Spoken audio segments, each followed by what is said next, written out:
जय हिंद साथियों, स्वागत है आपका self study classes with Sumit Jain YouTube channel और दोस्तों ऐप में। दोस्तों बहुत सारे स्टूडेंट को ऐप डाउनलोड नहीं करते बन रहा है या फिर कर भी लिया है तो कोर्स भी नहीं देख पा रहे हैं। तो मैं आज उनको बता दूं कि ये जो सेल्फ स्टडी क्लासेस इस प्रकार से जब आप प्ले स्टोर से करते हैं तो ये आपका वेल जो है आइकन उसमें लगा हुआ है ना। तो इस प्रकार से सेल्फ स्टडी क्लासेस आपको सर्च करना है और ऐसे आइकन में आपको ऐप मिलने वाला है। ठीक है, तो दोस्तों हम देखें कि प्ले स्टोर में आपको इस प्रकार से दिखेगा ये सेल्फ स्टडी क्लासेस। ठीक है, ये प्ले स्टोर में आपको सेल्फ स्टडी क्लासेस का ऐप दिखने वाला है। ठीक है, ये इमेज उसमें डली है, ये आइकन, ये लोगो उसमें डला है। ठीक है, अब दोस्तों इसको इंस्टॉल करना है, यहां से आप इंस्टॉल करेंगे।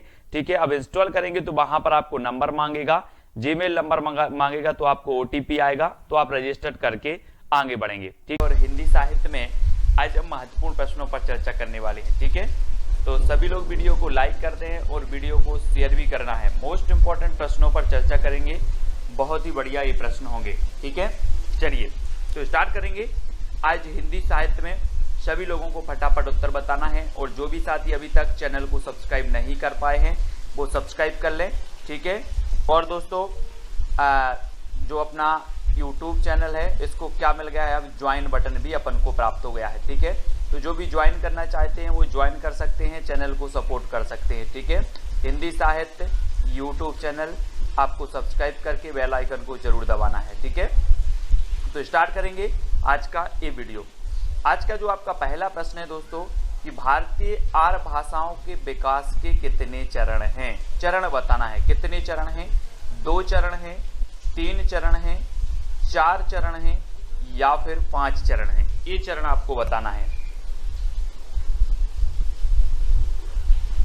तब आपका राइट आंसर क्या हो जाएगा, भारतीय आर्य भाषाओं के विकास के कितने चरण हैं। अगर आपसे बन रहा है तो उत्तर जरूर बताएं और उत्तर आपका होगा दोस्तों कितने चरण हैं।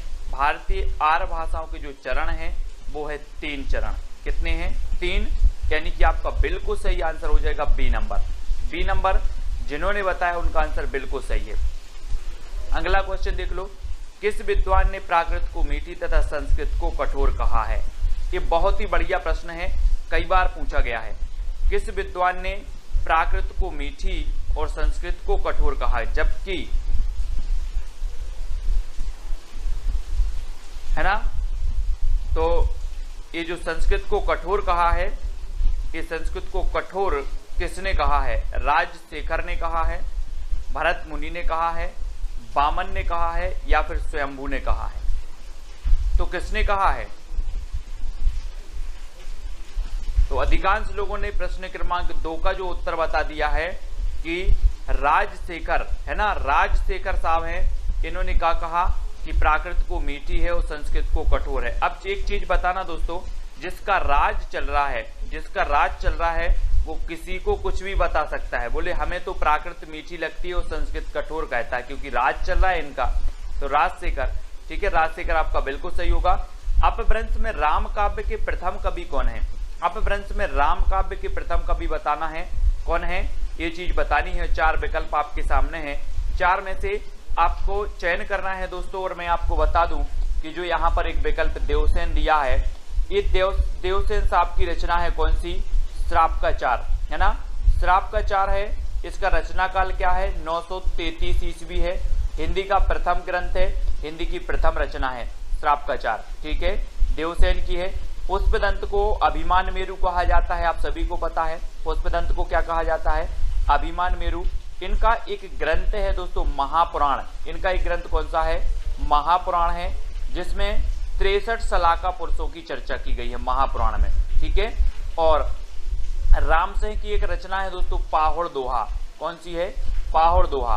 हमने याद की थी कि राम कहाँ गए थे, पहाड़ गए थे, बन गए थे, तो ये पाहुड़ दोहा किसकी होगी, रामसिंह की होगी। लेकिन राम काव्य के जो प्रथम कवि माने जाते हैं वो कौन माने जाते हैं, स्वयंभू माने जाते हैं। ठीक है, तो आपका उत्तर क्या हो जाएगा, विकल्प नंबर 1, है ना। और मैंने आपको कई बार बताया है कि जो स्वयंभू है दोस्तों, इन स्वयंभू को राम कुमार वर्मा ने हिंदी का प्रथम कवि माना है। ठीक है, ये चीज भी आपको पता होनी चाहिए, राम कुमार वर्मा ने। और राउलबेल इनकी रचना है, राउलबेल रचना है स्वयंभू की। राउलबेल तो रोड़ा कवि की। राउल बेल तो रोड़ा कवि की है। इनकी है कौन सी है, राम काव्य पर आधारित। स्वयंभू की आपको बताना है। राउल बेल तो रोड़ा कवि की है। स्वयंभू की राम काव्य पर आधारित जो रचना है वो आपको ही बताना है ना। मुझे क्या नहीं हो रहा है, याद नहीं आ रहा है वो। अगला बताना, हिंदी में हिंदी साहित्य का इतिहास सबसे पहले किसने लिखा। हिंदी में हिंदी साहित्य का इतिहास बताना है। जल्दी बताओ, हिंदी में हिंदी साहित्य। अब यहाँ पर कंफ्यूज नहीं होना, बहुत सारे लोग कंफ्यूज होकर गलत क्वेश्चन कर देते हैं। क्या करते हैं, हिंदी में हिंदी साहित्य आप बोल देते हो कि हिंदी साहित्य का सबसे पहले इतिहास किसने लिखा, तो आप लगा देते हो गारसादा तासी। लेकिन बात यहाँ पर होती है दोस्तों, हिंदी में हिंदी साहित्य का, हिंदी भाषा में हिंदी साहित्य का इतिहास सबसे पहले लिखा है शिवसेन सेंगर ने। गारसादा तासी ये फ्रेंच विद्वान थे, तो इन्होंने फ्रेंच भाषा में लिखा है। हाँ, पयुमचर्यू, वेरी गुड प्रदीप जी। पयुमचर्यू रचना है इनकी राम काव्य पर आधारित स्वयंभू जी की, वेरी गुड पयुमचर्यू, ठीक है। और हिंदी साहित्य का इतिहास सबसे पहले हिंदी में लिखा शिवसेन सेंगर ने। सबसे पहले हिंदी साहित्य का इतिहास लिखा गारसादा तासी ने। सबसे पहले हिंदी साहित्य में काल विभाजन का प्रयोग किया गया, तो the modern vernacular literature of Hindustan, जो कि ग्रियर्सन की कृति है।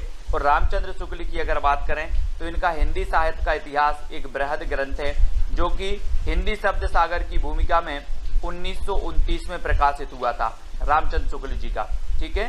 तो ये फैक्ट आपको क्लियर होते जाएं। हिंदी साहित्य का आधा इतिहास किसने लिखा, मैंने कई बार आपको याद करवाया है दोस्तों। कैसे याद करवाया कि आधा जो है, आधा सुमन, आधा कुसुम, आधा फूल किसी को नहीं दिया जाता है ना, किसी को नहीं दिया जाता ना। तो आधा इतिहास कौन लिखेगा, आधा, बोले सर आधा किसी को नहीं दिया जाता, क्या, फूल, सुमन, कुसुम, है ना, ये सभी पर्यायवाची हैं। तो ये सुमन राजे ने लिखा है ना।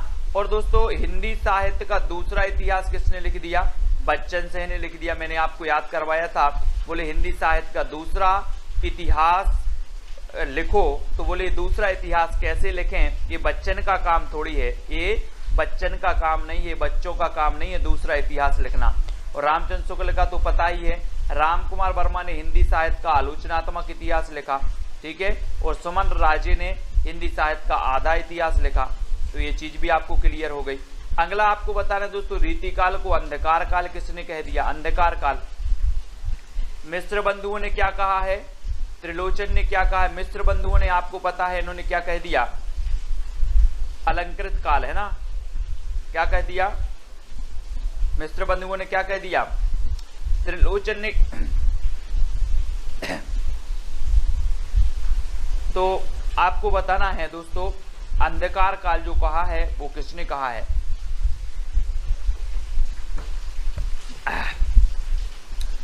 और अंधकार काल कहा किसने, त्रिलोचन साहब ने। बी नंबर आपका बिल्कुल सही हो जाएगा, ये रीति काल को, ठीक है। हाँ, बी नंबर सही होगा। अगला बताओ, हिंदी साहित्य का संक्षिप्त इतिहास के लेखक कौन है। हिंदी साहित्य के संक्षिप्त इतिहास विश्वनाथ त्रिपाठी हैं, या फिर रामचंद्र शुक्ल हैं, बच्चन से हैं, या हजारी प्रसाद द्विवेदी है, कौन है। हाँ, मिश्र बंधुओं ने अलंकृत काल कहा है, वेरी गुड। और संक्षिप्त, आप लोग संक्षिप्त के चक्कर में पड़े रहते हो कि बोले सर हिंदी साहित्य संक्षिप्त में पढ़ा दो। जो विश्व के लोग विश्व भर में क्या है संक्षिप्त पर पढ़े रहते हो, यार विस्तृत कौन पढ़े, संक्षिप्त पढ़ लो, संक्षिप्त, है ना। तो विश्वनाथ त्रिपाठी संक्षिप्त इतिहास लिखा है इन्होंने हिंदी साहित्य का। हिंदी साहित्य का उद्भव, हिंदी साहित्य का आदिकाल, हिंदी साहित्य की भूमिका, ये सब हजारी प्रसाद द्विवेदी ने लिखी हैं। बच्चन सिंह ने तो बता दिया कि हिंदी साहित्य का दूसरा इतिहास लिख दिया। रामचंद्र शुक्ल ने हिंदी साहित्य का इतिहास लिखा है हिंदी शब्द सागर की भूमिका में, है ना। तो ये चीज भी आपको याद रखनी है। और ये नंबर आपका विश्वनाथ त्रिपाठी बिल्कुल सही हो जाएगा। हिंदी की पहली कहानी लेखिका का नाम क्या है दोस्तों, हिंदी की पहली कहानी लेखिका का नाम बताना है। बंग महिला हैं, चित्रा मुदगल हैं, जानकी देवी बजाज हैं, या फिर कौशल्या बैसंत्री हैं। हमने एक रचना, एक आपकी आत्मकथा याद करवाई थी, दोहरा अभिशाप। दोहरा अभिशाप किसको मिला, कौशल्या को मिला दोहरा अभिशाप, कौशल्या बैसंत्री, है ना। और जानकी देवी बजाज ने क्या की, अपनी गाड़ी, अपनी जीवन यात्रा, है ना, मेरी जीवन यात्रा जो है बजाज गाड़ी से स्टार्ट की थी जानकी देवी बजाज ने। और पहली कहानी लेखिका मानी जाती है बंग महिला। भंग महिला यानी कि राजा वाला घोष, है ना, ये नंबर आपका बिल्कुल सही हो जाएगा। इनका उपनाम है भंग महिला, तो ये नंबर बिल्कुल सही है। अगला बताना है प्रेमचंद के किस उपन्यास का पात्र सूरदास है। प्रेमचंद का उस उपन्यास का पात्र बताना, ये क्वेश्चन पूछा भी गया है। प्रश्न क्रमांक 9 रंगभूमि का है, निर्मला का है, कर्मभूमि का है या फिर सेवा सदन का है। किसका पात्र है सूरदास। और सूरदास की जब भी बात आती है तो हम सूरदास जी के बारे में पढ़ते हैं दोस्तों कि सूरदास जी वात्सल्य के चतेरे कवि कहा जाते हैं। सूर सागर, सूर सारावली, सूर साहित्य लहरी, है ना, इनकी रचनाएं हैं। सूरदास के गुरु का नाम था वल्लभाचार्य और वल्लभाचार्य के शिष्यों में अष्टछाप में सबसे श्रेष्ठ माने जाते हैं तो सूरदास माने जाते हैं, है ना। और इनके जो सूरदास जी हैं वो रंगभूमि के पात्र हैं सूरदास जी, ठीक है। सूरदास हैं रंगभूमि उपन्यास के पात्र हैं। रंगभूमि, निर्मला, कर्मभूमि, सेवा सदन, है ना, ये सभी जो हैं वो किसके हैं दोस्तों, ये सभी प्रेमचंद जी के हैं। और एक उपन्यास आपको हमेशा याद रहता है कि अधूरा रह गया मंगलसूत्र, प्रेमचंद जी का मंगलसूत्र अधूरा रह गया, ठीक है। बहुत सारे लोगों के रह जाते हैं दोस्तों मंगलसूत्र अधूरे, जो प्रेम करते हैं, है ना। ऐसे ही प्रेमचंद जी का भी मंगलसूत्र अधूरा रह गया। कौन सी रचना अवधि में नहीं है, कौन सी रचना अवधि में नहीं है। रामचरितमानस नहीं है ना। और बैराग संदीपनी, विनय पत्रिका या फिर पद्मावती, जसवंत जी, हाँ, बाल विकास की कक्षा अभी बंद हो गई है ना। कौन सी रचना अवधि में नहीं है, अवधि में नहीं है बतानी है। तो अवधि में कौन सी नहीं है दोस्तों, अवधि भाषा में। हमने आपको अवधि भाषा में जितनी रचनाएं हैं वो आपको बताई थी कि जहां पर राम आए वो अवधि भाषा में है ना। और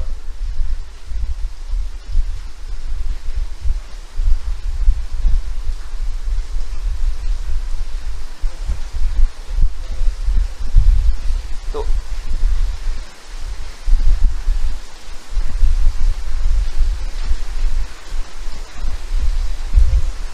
दोस्तों यहाँ पर जो गड़बड़ हो गया है कुछ, है ना। क्या गड़बड़ हो गया, रामचरितमानस भी आपकी अवधि में है, पद्मावत भी आपकी अवधि में है, ठीक है। लेकिन आपकी जो विनय पत्रिका और बैराग संदीपनी जो है ना, ये जो सी नंबर है और जो बी नंबर है ये तो ब्रज भाषा में है ना। तो विनय पत्रिका यहाँ पर हालांकि उत्तर दिया है सी नंबर विनय पत्रिका, ठीक है। तो विनय पत्रिका ब्रज में है, विनय, है ना, मंगल और राम आए। तो बैराग संदीपनी भी आपकी ब्रज भाषा में है ना, ब्रज में है। तो बी और सी ये दोनों ही आपके सही होंगे। ये अवधि में नहीं है, पद्मावत अवधि में है, रामचरितमानस भी अवधि में है, ठीक है। अगला बताना है आपको सिद्धों ने किस भाषा शैली में रचनाएं की हैं। सिद्धों में संधा या फिर संध्या, संध या फिर, हाँ, हमारे पीछे क्वेश्चन दिखाई नहीं देते, संध्या। तो बताना है किस भाषा शैली में रचनाएं लिखी हैं सिद्धों ने। विनय पत्रिका भी ब्रज में है, हाँ। तो प्रश्न क्रमांक 11 का उत्तर बताना है और 11 का आपका बिल्कुल सही आंसर क्या हो जाएगा, 11 का। इन्होंने दोस्तों संधा भाषा, यहाँ पर संध भी नहीं है, संध्या भी नहीं है, संधा भी नहीं है, संधा सही होगा, संधा भाषा शैली में इन्होंने रचनाएं की हैं। किसने, सिद्धों ने, है ना। तो याद रख लेना, सिद्धों की संख्या कितनी बताई है, 84 बताई है ना। सराहपा क्या है, इसके प्रमुख है। सराहपा की एक रचना कौन सी है, दोहा कोश इनकी रचना है सराहपा जी की।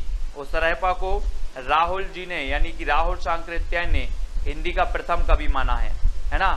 तो ये चीज भी याद रखनी है। सिद्धों में डॉक्टर रामकुमार वर्मा ने संधि काल का समय क्या माना है। जी हाँ दोस्तों, बढ़िया ही प्रश्न है। रामकुमार वर्मा के बारे में मैं आपको हमेशा बताता हूँ कि रामकुमार वर्मा ने हिंदी साहित्य का आलोचनात्मक इतिहास लिखा, वो भी कैसा लिखा, अधूरा लिखा, है ना। हिंदी साहित्य का जो आलोचनात्मक इतिहास है ये अधूरा है दोस्तों, इसमें केवल भक्ति काल तक ही वर्णन मिलता है। आलोचनात्मक इतिहास में, है ना। लेकिन जो राम कुमार वर्मा है, इन्होंने संधि काल का जो समय माना वो क्या मान लिया, संधि काल का।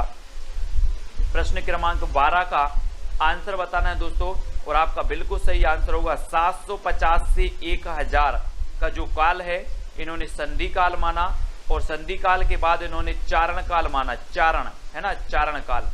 तो आपको याद रख लेना है, हिंदी साहित्य के आदि काल को चारण काल किसने कहा है, ऐसा क्वेश्चन आता है तो चारण काल अपने ग्रियर्सन साहब ने भी कहा है और इन्हीं राम कुमार वर्मा जी ने भी कहा है। 750 से 1000 का काल इन्होंने संधि काल माना है राम कुमार वर्मा जी ने, ठीक है। तो ये नंबर आपका बिल्कुल सही हो जाएगा, ठीक है। अगला क्वेश्चन देख लो, हिंदी साहित्य के प्रारंभिक काल को जय काल किसने कहा, जय, है ना, जय काल बताना है किसने कहा, रमाशंकर शुक्ल रसाल ने, महावीर प्रसाद द्विवेदी ने, मोहन अवस्थी ने या ग्रियर्सन ने। तो जय काल बताना है दोस्तों, किसने कहा ये जय काल। यहां पर अगर हम बात करें कि महावीर प्रसाद द्विवेदी ने तो बीज वपन काल कह दिया, है ना। रमाशंकर शुक्ल रसाल ने तो दोस्तों क्या कह दिया, रमाशंकर शुक्ल रसाल ने क्या कह दिया, क्या कह दिया, है ना, राम और शंकर की क्या हो, जय हो, जय हो, है ना। और यहाँ ये चीज याद रखनी है, जय काल, जय किसकी हो, राम की और शंकर की। तो आपका जय काल किसने कहा, रमाशंकर शुक्ल रसाल ने। मोहन अवस्थी, और अवस्थी से अवस्था हो जाएगा दोस्तों, अवस्थी से अवस्था। और जब आपकी अवस्था, जितने लोग देख रहे हैं सभी की अवस्था अगर बुढ़ापे की आ जाए तो लाठी का आधार ले लेना। इस प्रकार से जो लाठी होती ना, लाठी, लाठी का आधार ले लेना। तो आधार काल कहा मोहन अवस्थी ने, है ना। बोले सर अवस्था हो गई है मेरी, अब मैं लाठी के आधार पर चलता हूँ, आधार।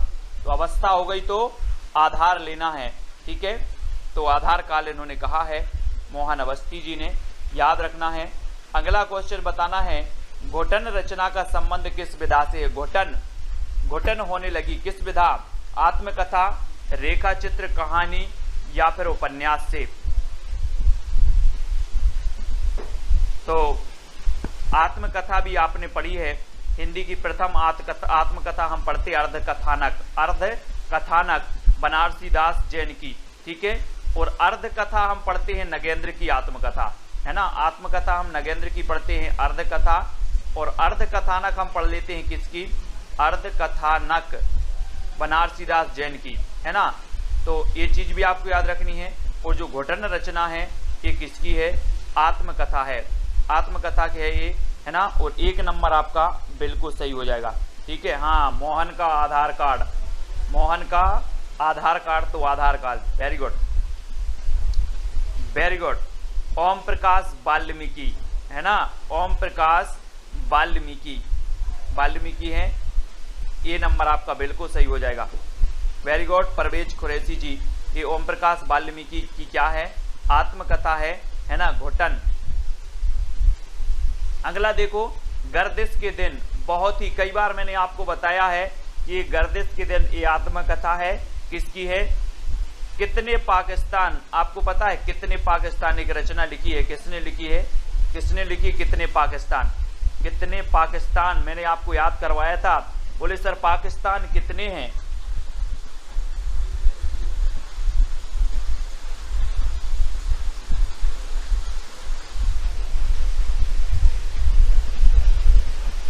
जल्दी बताना है आपको।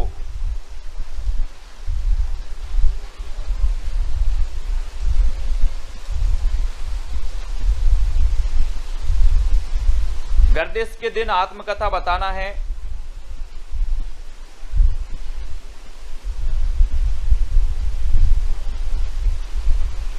दोस्तों ये जो घोटन है, ये घोटन, वेरी गुड, अपने कुरैशी जी ने बहुत बढ़िया यहाँ पर सही बताया है कि जो घोटन है, ये घोटन जो रचना है, घोटन ये है दोस्तों आपके कौन की, बहुत बढ़िया तरीके से बताया है अपने कुरैशी जी ने, बहुत बढ़िया, धन्यवाद, है ना। घोटन जो रचना है ये रमाशंकर आर्य की है, यहाँ पर याद रख लेना, आत्मकथा है ये किसकी है, रमाशंकर आर्य, है ना, ये रमाशंकर आर्य की है घोटन, है ना। इसको याद रखेंगे। और जो हमने बताई थी कि जो घुटन वाल्मीकि है, जूठन है ना, जूठन वाल्मीकि साहब की है। जूठन जो है, जूठन वाल्मीकि आत्मकथा है, और ये घुटन जो आत्मकथा है रमाशंकर आर्य की है। ठीक है, ये चीज याद रखनी, रमाशंकर आर्य की है ना। हाँ, वेरी गुड। तो इसको याद रखेंगे। और गर्दिश के दिन ये कमलेश्वर जी की है, कमलेश्वर जी। बनारसी दास जी की अर्ध कथानक है ना। और जानकी देवी बजाज की मेरी जीवन यात्रा और मेरी जीवन यात्रा, इन दोनों की ही है। ठीक है, हाँ ठीक है, तो इनको याद रखेंगे। जानकी देवी बजाज की मेरी जीवन यात्रा और राहुल सांकृत्यायन की भी मेरी जीवन यात्रा, इन दोनों की भी याद रखेंगे। ठीक है, बहुत बढ़िया।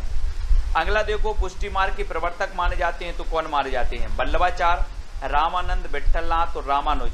ये जल्दी से बताना है दोस्तों। पुष्टि मार्ग के प्रवर्तक माने जाते हैं तो कौन माने जाते हैं? कोई बात नहीं, देखो जब कोई क्वेश्चन गलत होता है और जब क्वेश्चन को आप गलत से सही करते हो तो वो चीज आप कभी नहीं भूल सकते। जो क्वेश्चन आपका गलत हुआ है और गलत को आप सही करते हो, वो क्वेश्चन आपके माइंड में बैठ जाता है, अब आप कभी नहीं भूलोगे।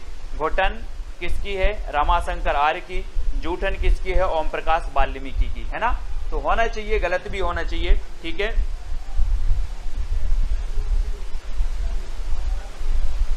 ठीक है, तो ये चीज भी आपको याद रखनी है।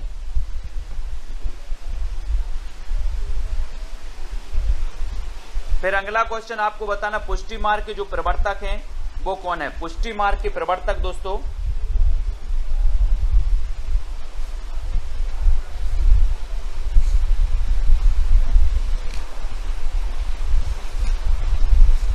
पुष्टि मार्ग के सभी लोग प्रवर्तक बताएंगे, सभी लोगों को पता है। और पुष्टि मार्ग के जो प्रवर्तक माने जाते हैं वो कौन माने जाते हैं? वल्लभाचार्य, है ना। वल्लभाचार्य, यानी कि आपका जो वल्लभाचार्य जी हैं, ए नंबर आपका बिल्कुल सही हो जाएगा। पुष्टि मार्ग के प्रवर्तक हैं वल्लभाचार्य, ए नंबर। ठीक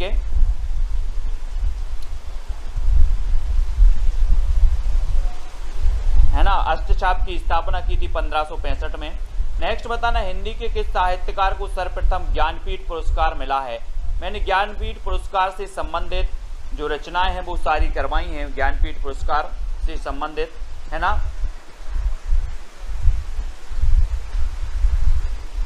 और सर्वप्रथम ज्ञानपीठ पुरस्कार किसे मिला, ये चीज भी बतानी है। तो दोस्तों, हम जब ज्ञानपीठ पुरस्कार पढ़ते हैं तो सर्वप्रथम हिंदी में जो ज्ञानपीठ पुरस्कार मिला वो 1968 में मिला चिदम्बरा के लिए सुमित्रानंदन पंत को, है ना। 72 में अपने दिनकर जी को मिल गया, उर्वशी, है ना। कैसे याद किया था कि दिन में बसी, दिन में उर्वशी, दिन में उर्वशी तो दिनकर, और 72 साल की हो गई उर्वशी, है ना। उर्वशी महादेवी वर्मा जी की यामा, यामा के लिए मिला यानी 1982 में। ठीक है, और अज्ञेय के लिए मिला 1978 में मिल गया इन्हें। ठीक है, तो इनको सभी को याद रखना है। ये जो अपने ज्ञानपीठ पुरस्कार वाली रचनाएं थे, जो साहित्यकार थे, वो भी आज के वीडियो में ही अपन ने याद किए हैं, है ना। तो ये तो सभी को याद हैं। शब्दार्थ शरीरम तावत्य काव्यम, ये परिभाषा किसने दी है? शब्दार्थ शरीरम तावत्य काव्यम, है ना। चिड़िया ने चीऊ किया, हाँ, चीऊ किया। तो भामह, बामन, मम्मट, आनंदवर्धन। तो शब्दार्थ शरीरम तावत्य काव्यम, ये जो परिभाषा दी है वो किसने दी है? और आपका बिल्कुल सही आंसर होगा। मैं आपको बता दूं दोस्तों, रीति संप्रदाय के प्रवर्तक कौन माने जाते हैं? बामन। ध्वनि संप्रदाय के जो प्रवर्तक माने जाते हैं वो आनंदवर्धन माने जाते हैं, और भामह माने जाते हैं अलंकार संप्रदाय के प्रवर्तक। ठीक है, और शब्दार्थ शरीरम तावत्य काव्यम, शब्दार्थ शरीरम तावत्य काव्यम आनंदवर्धन, है ना। और दोस्तों, कोई अच्छी सी ध्वनि आपके शरीर में सुन जाए, आपके शरीर आपको सुन जाए तो आपके शरीर को क्या आ जाता है? आनंद आ जाता है शरीर को। तो यहाँ पर शरीरम, शब्दार्थ शरीरम तावत्य काव्यम, कोई अच्छे से शब्द बोल दें, शरीर में आनंद आ जाता है ना। आनंद आ जाता, आनंद की अनुभूति हो जाती है। तो शब्दार्थ शरीरम तावत्य काव्यम, ये आनंदवर्धन की परिभाषा है। हिंदी के प्रथम दैनिक समाचार पत्र का नाम बताना है दोस्तों। हिंदी का प्रथम दैनिक समाचार पत्र कौन है? मैंने आपको समाचार पत्र भी याद करवाए हैं, पढ़ाए हैं, ऐसे हमेशा पूछे जाते हैं। हमने याद करवाए थे क्या, प्रदीप के बाल भट्टा से भरत गए, है ना, याद है आप लोगों को ट्रिक, प्रदीप के बाल भट्टा से भरत गए, यानी कि जो हिंदी प्रदीप था, हिंदी प्रदीप के संपादक कौन थे, बाल से बालकृष्ण भट्ट, ये हमने याद करे थे, है ना। ठीक है, प्रदीप के बाल भट्टा से भरत गए। अब प्रदीप जी हैं, बोले सर आप वही वही क्यों बोल रहे हो। हाँ, वेरी गुड। तो ये दैनिक समाचार पत्र यहाँ पर पूछा गया, तो ये समाचार सुधावर्षण है। ठीक है, 1854 में श्याम सुंदर सेन इसके संपादक थे। और दोस्तों प्रथम समाचार पत्र माना जाता है उदंत मार्तंड, और ये उदंत मार्तंड क्या था, ये साप्ताहिक समाचार पत्र था, है ना। हिंदी का अगर आपसे पूछा जाता, ये दैनिक काट देते, ये दैनिक समाचार पत्र काट देते। प्रथम अगर इतना बस पूछा जाता प्रथम, तो आप लगा देते उदंत मार्तंड, है ना। और यहाँ पर दैनिक की जगह साप्ताहिक कर दिया जाता, साप्ताहिक, तब भी आप लगाते उदंत मार्तंड। लेकिन यहाँ पर अगर दैनिक अगर दिया है, तो आपको यहाँ आ जाना है समाचार सुधावर्षण पर। ठीक है, समाचार सुधावर्षण पर। और दोस्तों ये बंगदूत पत्रिका 1829 में प्रकाशित हुई थी राजा राम मोहन राय द्वारा, बंगदूत पत्रिका 1829 में, और ये 1826 में उदंत मार्तंड, है ना, ये 1854 में हुआ था। समाचार सुधावर्षण हिंदी का प्रथम दैनिक समाचार पत्र, है ना। अवधि को अन्य किस नाम से भी जाना जाता है दोस्तों, अवधि को बघेली, दोनों, कोसली या इनमें से कोई नहीं, तो किस नाम से जाना जाता है अवधि भाषा को। प्रश्न क्रमांक 20 का सही आंसर बताना है। और अवधि को जाना जाता है प्रश्न क्रमांक 20 में, अवधि को कहा जाता है क्या, कोसली, कोसली यानी बी नंबर आपका बिल्कुल सही होगा। अवधि को कोसली भाषा के रूप में जाना जाता है, और बी नंबर आपका बिल्कुल सही हो जाएगा। ठीक है, बी नंबर। अगला क्वेश्चन है दोस्तों, स्नेह लीला की रचनाकार कौन है। स्नेह लीला, है ना, स्नेह है हमें, है ना, किससे स्नेह है, विष्णु जी से। किससे स्नेह है, विष्णु जी से स्नेह है। तो स्नेह लीला की रचनाकार कौन होंगे, विष्णुदास होंगे, है ना, विष्णुदास, विष्णुदास, विष्णुदास। तो विष्णुदास यानी सी नंबर स्नेह लीला के रचनाकार विष्णुदास जी हो जाएंगे। आदिकालीन साहित्य का प्रमुख रस कौन सा था। 22, शांत था, श्रृंगार था, वीर था या फिर हास्य था।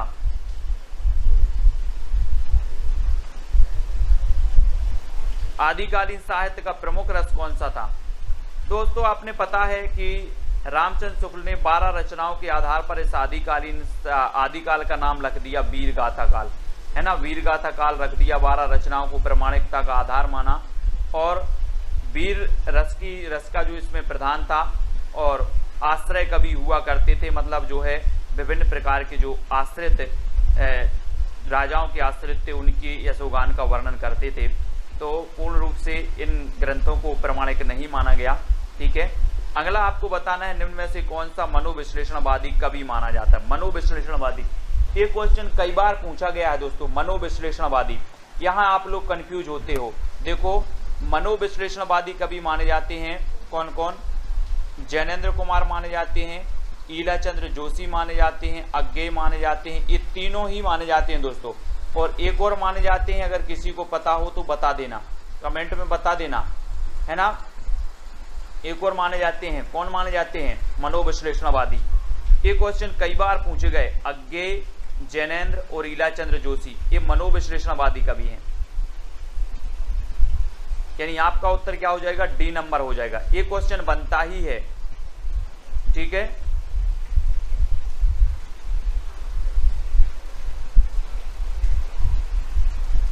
डॉक्टर देवराज, है ना, डॉक्टर देवराज जो हैं वो भी माने जाते हैं, डॉक्टर देवराज। ठीक है, याद रख लेंगे, वेरी गुड। परवेज खुरैशी जी, डॉक्टर देवराज भी मनोविश्लेषणवादी माने जाते हैं ना, तो ये चीज भी आपको याद रखनी है। बहुत बढ़िया। अगला बताना, हिंदी का सबसे प्राचीन छंद कौन सा है। प्राचीन, दोहा है, वर्बे है, छप्पय है या फिर सबैया है। सबसे प्राचीन छंद की बात हो रही है, और सबसे प्राचीन छंद कौन सा माना जाता है।